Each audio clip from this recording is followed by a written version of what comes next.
नमस्कार साथियों, आप सभी का बहुत बहुत स्वागत है चाणक्य के यूट्यूब चैनल पर। और आज की जो हमारी क्लास रहेगी इसके अंदर हम जो चंडीगढ़ पीआरटी है उसके अंदर जो जनरल साइंस का सेक्शन होता है, जिसके अंदर आप सभी को पता है कि साइंस के 15 क्वेश्चन आने वाले हैं। उन्हीं के टारगेटेड लेके हमने ये सीरीज शुरू की हुई है और इसके अंदर हम क्वेश्चंस जो होंगे जो एग्जाम पॉइंट ऑफ व्यू से बहुत ज्यादा इंपॉर्टेंट है उनको कवर करेंगे। और इसी के साथ साथ जितने भी क्वेश्चंस पिछले एग्जाम्स में आ चुके हैं उन क्वेश्चंस को एनालाइज करने के बाद हमने इसके अंदर क्वेश्चंस इंक्लूड किए। यानी कि जो क्वेश्चंस होंगे वो प्रीवियस ईयर क्वेश्चंस जो हैं उनसे मिलते जुलते और उनका एनालिसिस करने के बाद हमने बनाए।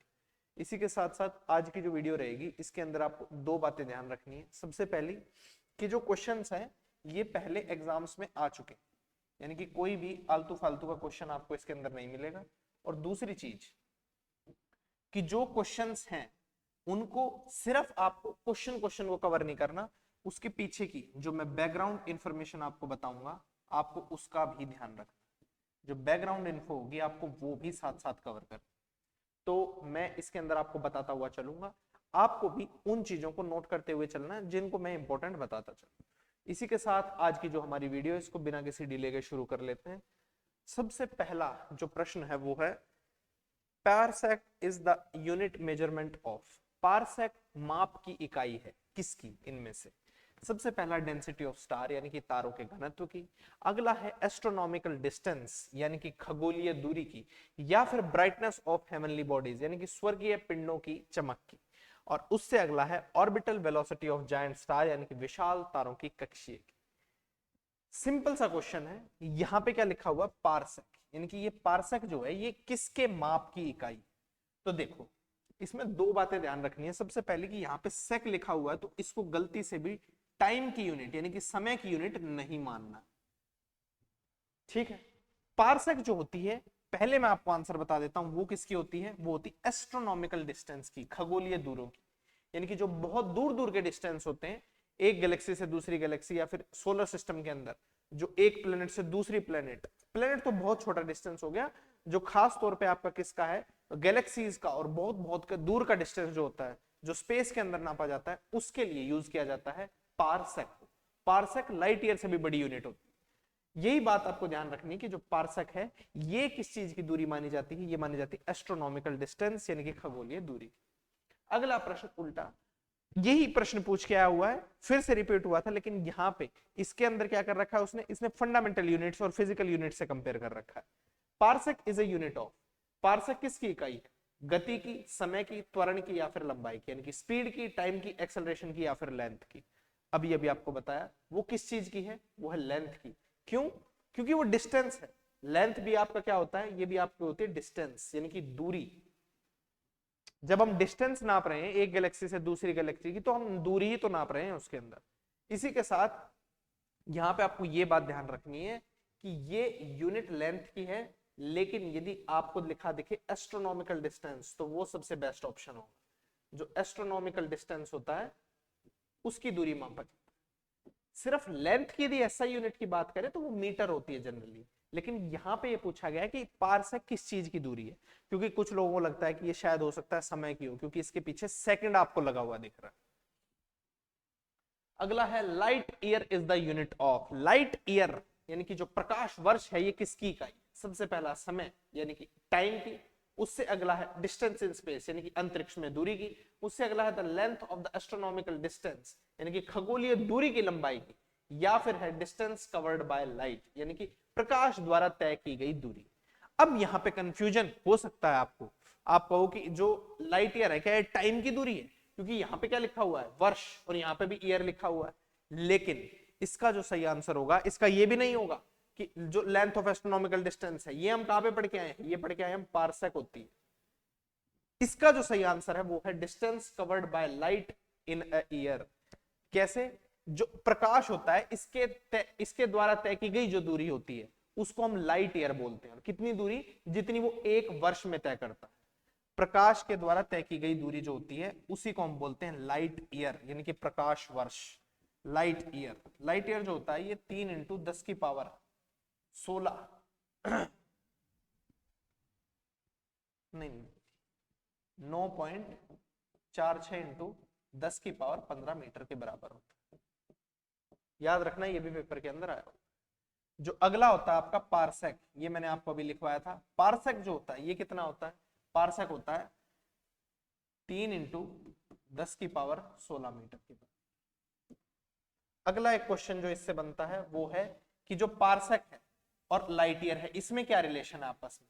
तो एक पारसेक जो होता है, क्या एक पारसेक जो होता है ये 3.26 लाइट ईयर के बराबर होता है। ये बात आपको ध्यान रखें।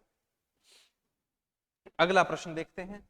अगला प्रश्न है कि a light year is related to which of the following. फिर से प्रश्न को घुमा के पूछा है, प्रकाश वर्ष निम्नलिखित में से किससे संबंधित है? साउंड यानी कि आवाज से, अगला वेदर यानी कि मौसम से, उससे अगला डिस्टेंस यानी कि दूरी, और डी है स्पीड यानी कि गति से। अब यहाँ पे गति में भी कंफ्यूजन नहीं होना है, लाइट ईयर कोई गति नहीं है बल्कि एक डिस्टेंस है जो कवर किया, और उसका सही आंसर क्या होगा? ऑप्शन नंबर सी, डिस्टेंस यानी कि दूरी। अगला प्रश्न है what is the unit of astronomical distance. खगोलीय दूरी की इकाई क्या है? मीटर पर सेकंड, सेकंड्स, मरकरी पर सेकंड, या फिर पारसेक। सीधा सा आंसर इसका वो क्या होगा? पारसेक। अभी अभी आपको पढ़ा के आया। अगला प्रश्न है what is the unit measure of the wavelength of light.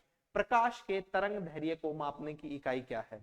तो उसकी इकाई क्या होगी? या तो कैंडेला यानी कि ए, ऑप्शन नंबर ए है कैंडेला, ऑप्शन नंबर बी है एंगस्ट्रॉम यानी कि एंगस्ट्रॉम भी एक यूनिट होती है, उससे अगला डाइन, और उससे अगला है फेरेडे। तो इनमें से कौन सी जो है यूनिट होगी किस चीज को नापने की? वेवलेंथ ऑफ लाइट को नापने की। अब देखो, लाइट जो होती है, लाइट का मतलब क्या होता है? लाइट को हम बोलते हैं प्रकाश।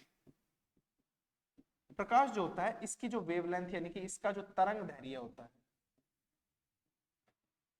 ये बहुत छोटा होता है, और इसको हम किस चीज में नापते हैं? इसको नापते हैं एंगस्ट्रॉम में। किसमें? एंगस्ट्रॉम में। एक एंगस्ट्रॉम जो होता है वो कितने के बराबर होता है? वो होता है आपका 10⁻−10 के बराबर।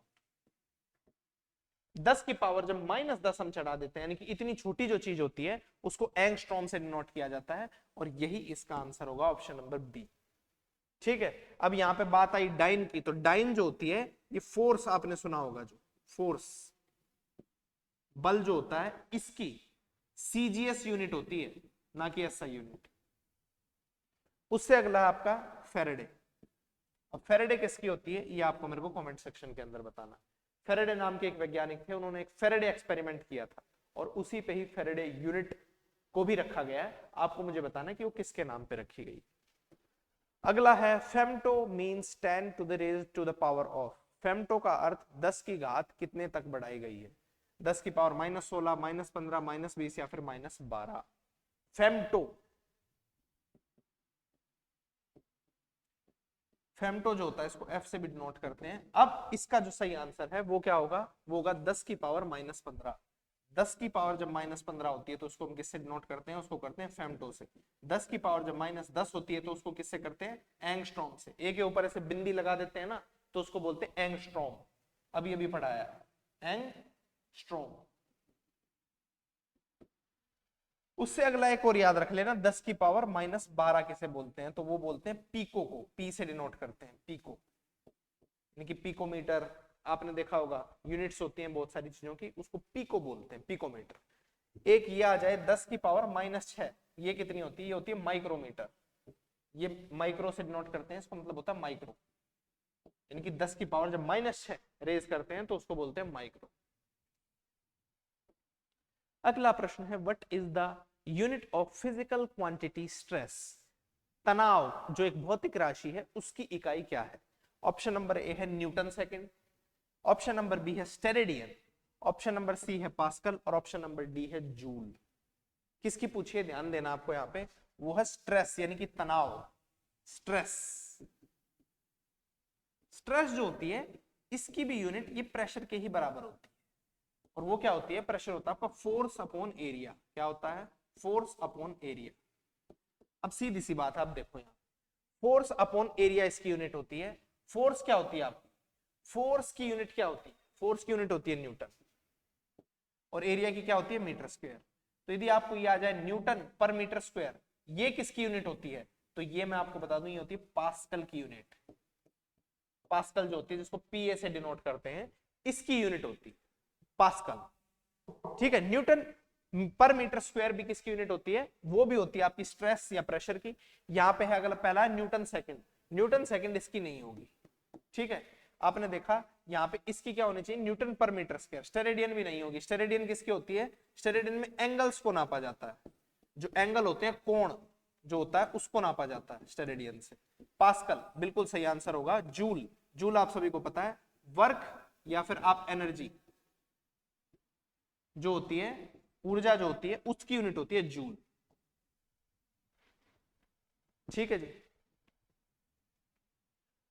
अगला प्रश्न है 1 nautical mile is equal to, एक समुद्री मील कितने के बराबर होता है? 1672 मीटर, 2000 मीटर, 1852 मीटर या फिर 2450 मीटर। एक समुद्री मील। अब देखो यहाँ पे जो समुद्री मील है ये बिल्कुल अलग चीज है। एक जो नॉटिकल माइल्स होती है ना, ये बिल्कुल अलग चीज है। नॉटिकल माइल जो होती है ये बिल्कुल अलग है। क्यों? क्योंकि इससे हम डिस्टेंस नापते हैं कहां पे, समुद्र के अंदर। सी जो होता है, सी या फिर ओशंस जो होते हैं, इनके अंदर डिस्टेंस नापा जाता है किस चीज से, इसके अंदर डिस्टेंस नापा जाता है आपका नॉटिकल माइल्स में, ना कि माइल्स में। नॉटिकल माइल्स जो होती हैं ये आपकी होती है, एक नॉटिकल माइल 1872 मीटर के बराबर, 1852 मीटर के बराबर, या फिर 1.852 किलोमीटर के बराबर। ये बात आपको ध्यान रखनी है। इसी के साथ साथ जब मैं बात करूं किस चीज की, जब मैं बात करूं सिंपल माइल की, यानी कि आपसे आ जाए कि एक माइल जो नॉर्मल मील होती है वो किसके बराबर होती है, तो 1609 मीटर के बराबर होती है। अगला प्रश्न है what is the fundamental unit of amount of substance, यानी किसी पदार्थ की मात्रा की मूल इकाई क्या है? किसकी? किसी पदार्थ की मात्रा की मूल इकाई क्या है? What is the fundamental unit of amount of substance. तो इसका जो सही आंसर वो क्या होगा, मोल होगा, कैंडेला होगा, केल्विन होगा या फिर मीटर होगा। अब देखो आप यहाँ पे बिल्कुल आराम से इसे गैस कर सकते हो कि क्या होगा उसका। मोल होगा, कैंडेला होगा, केल्विन होगा या मीटर होगा। देखो अभी अभी आपको पढ़ा दिया, इतनी तो आप समझ लगा ही सकते हो। मीटर किसकी होती है? मीटर होती है डिस्टेंस यानी कि दूरी या फिर लेंथ की यूनिट। ठीक है। केल्विन किसकी होती है? केल्विन होती है आपकी टेम्परेचर की यूनिट, तापमान नापते हैं ना। कैंडेला, कैंडेला मैं आगे पढ़ाऊंगा। कैंडेला किसकी होती है? ये होती है ल्यूमिनेसिटी जो होती है ना उसकी। सबसे सही आंसर जो है इसका वो है मोल। सही आंसर इसके अंदर होगा मोल। ठीक है। मोल जो होता है, मोल क्या बताता है? मोल बताता है आपको कि अमाउंट ऑफ सब्सटेंस कितना है। मोल आपने सुना होगा ना, मोल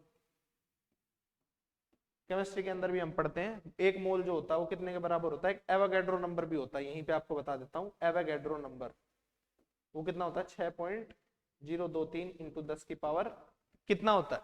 ये आपको मेरे को कमेंट के अंदर बताना है। काफी फेमस क्वेश्चन है। एवोगैड्रो नंबर आप सभी ने पढ़ा होगा कि एवोगैड्रो नंबर जो होता है ये कितने के बराबर होता है। थोड़ी सी यूनिट मैंने आपको बता दी, अब आपको मेरे को इसका कमेंट सेक्शन में बिल्कुल सही आंसर दे। तो इसी के साथ आज की जो हमारी वीडियो है इसको हम रखते हैं यहीं तक ही। उम्मीद करता हूं कि जितना मैंने आपको पढ़ाया वो आपको समझ में आया हो। इस बात की चिंता लेने की जरूरत नहीं है कि अभी जो आंसर नहीं बताया वो मैं आपको चलो अगली क्लास में बता दूंगा। यदि आपका कोई भी डाउट रहता है तो आप कमेंट के अंदर उसे पूछ सकते हैं। इसी के साथ आज की जो हमारी वीडियो है इसके अंदर हम रखते हैं इतना ही, और आप सभी से मुलाकात होगी फिर से किसी इंफॉर्मेशन वाली वीडियो।